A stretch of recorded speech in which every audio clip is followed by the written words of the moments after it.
الحمد لله وكفى وسلام على عباده الذين اصطفى أما بعد فأعوذ بالله من الشيطان الرجيم بسم الله الرحمن الرحيم قال الله تبارك وتعالى في القرآن المجيد والفرقان الحميد ولكن الله حبب إليكم الإيمان وزينه في قلوبكم وكره إليكم الكفر والفسوق والعصيان اولئک هم الراشدون صدق اللہ مولانا العظیم۔ سامعین کرام، دین اسلام کا سرچشمہ اور منبع وحی الہی ہے جو اللہ تبارک تعالیٰ نے جناب رسول اللہ صلی اللہ علیہ وسلم پر نازل فرمایا، اور اس کو اخذ کرنے کے لیے، حاصل کرنے کے لیے اللہ تعالیٰ نے صحابہ کرام جیسی مقدس جماعت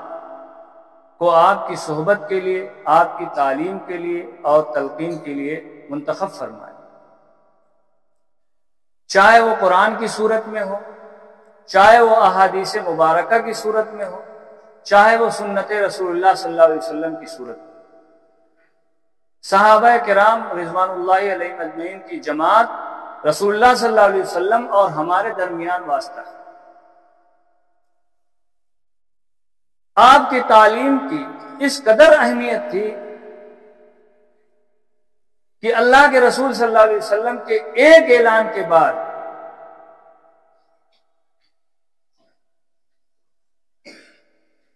کہ تم میں سے جو لوگ حاضر ہیں غائب کو پہنچا دیں گے، فَبَلِّغُوا الشَّاهِدَ عَنِ الْغَائِبِ۔ 1.25 لاکھ صحابہ کرام رضوان اللہ علیہ اجمعین کی مقدس جماعت میں سے تاریخ مدینہ اور مکہ کے مطالعہ سے پتہ چلتا ہے کہ صرف 10,000 صحابہ کرام کی وہاں قبریں ملتی ہیں، باقی سب دنیا کے گوشوں میں پھیلے۔ اس قدر عظمت اور اہمیت تھی کہ انہیں اپنی جان کو جان سمجھا، نہ اپنے مال کو مال سمجھا، اپنی بھی پرواہ نہ کر کے اپنے بال بچوں کو چھوڑ کر وطن سے نکل گئے اور دنیا کے گوشے میں اسلام کو پھیلایا۔ جز اللہ انا ائمۃ لنا نقل القرآن عظم وسس۔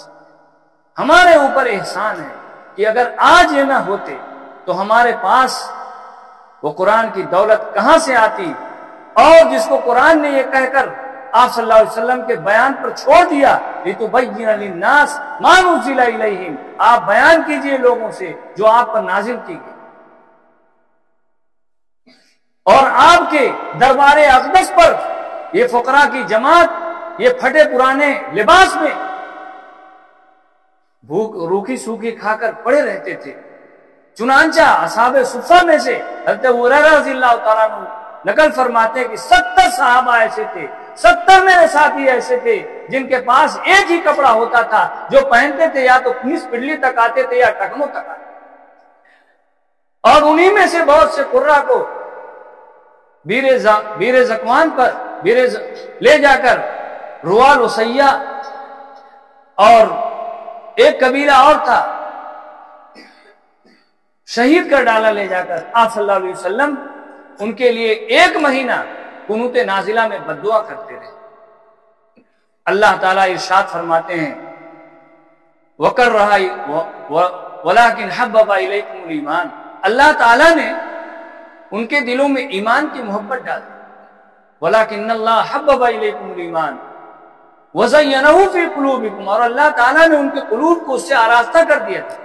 وَكَرَّهَ إِلَيْكُمُ الْكُفْرَ وَالْفُسُوقَ وَالْعِصْيَانَ، اور اللہ تعالیٰ نے ان کے دلوں میں نفرت ڈال دی تھی کفر سے، نافرمانی سے اور گناہ سے۔ اولئک هم الراشدون، اور یہی لوگ کام کرتے۔ چنانچہ اللہ تعالیٰ ارشاد فرماتے ہیں وَالسَّابِقُونَ الْأَوَّلُونَ من المہاجرین والانصار والذین اتبعوہم بإحسان رضی اللہ عنہم ورضوا عنہ، اور جو لوگ قدیم ہیں چاہے مہاجرین میں سے ہوں چاہے انصار میں سے ہوں، اور وہ لوگ جنہوں نے آپ کی اتباع کیا یعنی تابعین، اور جو مسلمان قیامت تک آپ کے اصحاب کی اقتداء اور اتباع کرتے رہیں گے ان کے عمل میں اور علم میں، تو وہ بھی انہی کے ساتھ شمار کیے جائیں گے۔ رضی اللہ عنہم ورضوا عنہ، اللہ ان سے راضی ہے اور وہ اللہ سے۔ چنانچہ حضرت عبداللہ ابن مسعود رضی اللہ تعالیٰ عنہ کی روایت ہے، انہوں نے ارشاد فرمایا ان اللہ نظر فی قلوب العباد، اللہ تعالیٰ نے تمام بندوں کے قلوب پر نظر ڈالی، فوجد خیر قلوب العباد فوجد قلب محمد صلی اللہ علیہ وسلم خیر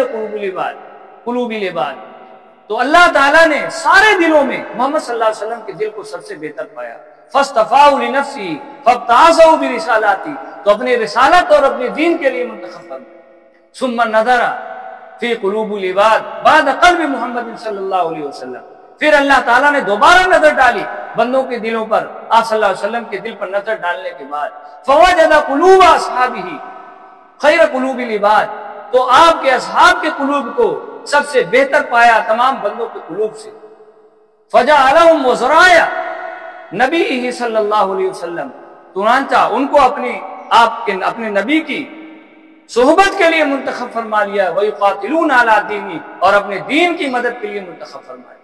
چنانچہ امام احمد نے حضرت عبداللہ بن مسعود سے روایت فرمایا من کان متعصیا فلیتعص باصحاب رسول اللہ صلی اللہ علیہ وسلم، جو اتباع کرنا چاہتا ہے چاہیے کہ محمد صلی اللہ علیہ وسلم کے اصحاب کی اتباع کرے، فإنه أبر هذه الأمة قلوبا، اس لیے کہ یہ امت میں سب سے زیادہ پاکیزہ ہیں قلوب کے اعتبار سے، وَمَقْوَى عِلْمًا، اور سب سے زیادہ گہرے ہیں علم کے اعتبار سے، وَأَحْسَنُهَا حَالًا، اور سب سے زیادہ ہیں بہتر حالت کے اعتبار سے، وَأَقَلُّهَا تَكَلُّفًا، اور تکلف سے بہت دور، وَأَقْوَمُهَا هَدْيًا، اور دین کے اعتبار سے معتدل ہے۔ اب آپ دیکھیے اللہ کے رسول صلی اللہ علیہ وسلم ارشاد فرماتے ہیں قوم اختارہم اللہ بصحبت نبی و اقامت دینی، ایک ایسی قوم ہے جن کو اللہ تعالیٰ نے اپنی نبی کی صحبت اور ان کی دین کی اقامت کے لیے پسند کیا۔ اللہ کے رسول صلی اللہ علیہ وسلم فرماتے ہیں فَعْرِفُوا فَضْلَهُمْ، ان کے فضل کو پہچانو، ان کے مرتبے کو پہچانو، فَإِنَّهُ عَلَى هَذَا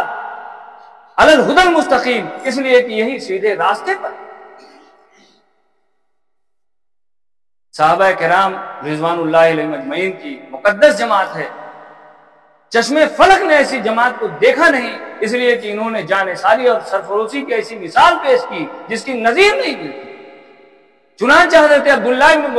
مغفل کی روایت ہے رضی اللہ تعالیٰ عنہ، اللہ اللہ فی اصحابی، اللہ سے ڈرو، اللہ سے ڈرو میرے اصحاب کے بارے میں، لا تتخذوہم غرضا من بعدی، تم لوگ میرے بعد ان کو نشانہ بنا۔ فمن احبہم فبحبی احبہم، جس شخص نے ان سے محبت کیا تو میری محبت کی وجہ سے اس نے محبت کیا، ومن ابغضہم فببغضی ابغضہم، اور جس نے ان سے دشمنی کیا تو میری دشمنی کی وجہ سے، میرے بغض کی وجہ سے اس نے دشمنی کی، ومن آذاہم فقد آذانی، اور جس نے ان کو تکلیف پہنچایا اس نے مجھ کو تکلیف پہنچایا، ومن آذانی فقد آذى اللہ، اور جس نے مجھ کو تکلیف پہنچایا اس نے اللہ کو تکلیف پہنچایا، ومن آذى اللہ، اور جس نے اللہ کو تکلیف پہنچایا، فَيُوشِكُ أَن يَأْخُذَهُ، قریب ہے کہ اللہ اس کو عذاب میں، اللہ تعالیٰ اس کو پکڑ لے۔ اس لیے قرآن کریم اور احادیث مبارکہ کی روشنی سے یہ پتہ چلتا ہے کہ صحابہ کرام کی عظمت اور تعریف کی جائے، ان کا نام بہت احترام سے لیا جائے۔ چنانچہ قرآن کریم میں اللہ تعالیٰ فرماتے ہیں محمد الرسول اللہ، محمد اللہ کے رسول ہیں، والذین معه اشداء علی الکفار، اور جو لوگ ان کے ساتھ ہیں، یہ ساتھ تمام صحابہ کو شامل ہے، والذین معه اشداء علی الکفار، کفار پر بہت زور آور ہیں، بہت سخت ہیں، رحماء بینہم، آپس میں بہت رحیم، ایک دوسرے پر رحم کرنے والے ہیں، تراہم رکعا سجدا یبتغون فضلا من اللہ ورضوانا، تو ان کو دیکھے گا وہ رکوع میں ہوں گے اور سجدے میں ہوں گے اور اللہ کی فضل اور خوشنودی کو تلاش کر رہے ہوں گے۔ ان کی نشانی کیا ہوگی؟ سیماہم فی وجوہہم من اثر السجود، سیماہم فی وجوہہم من اثر السجود، سجدوں کے اثر ہوں گے ان کے چہروں، ان کی پہچان یہ ہوگی۔ اس لیے جو لوگ آپ صلی اللہ علیہ وسلم کے اصحاب کی اتباع کریں گے، ما انا علیہ و اصحابی، جس پر میں ہوں اور میرے صحابہ ہیں، تو انشاءاللہ العزیز ان کا شمار ان کے ساتھ ہوگا۔ اللہ تعالی ہم سب کو صحابہ کرام کے نقش قدم پر تا زندگی چلنے کی توفیق عطا فرمائے، آمین۔ وآخر دعوانا الحمدللہ رب العالمین۔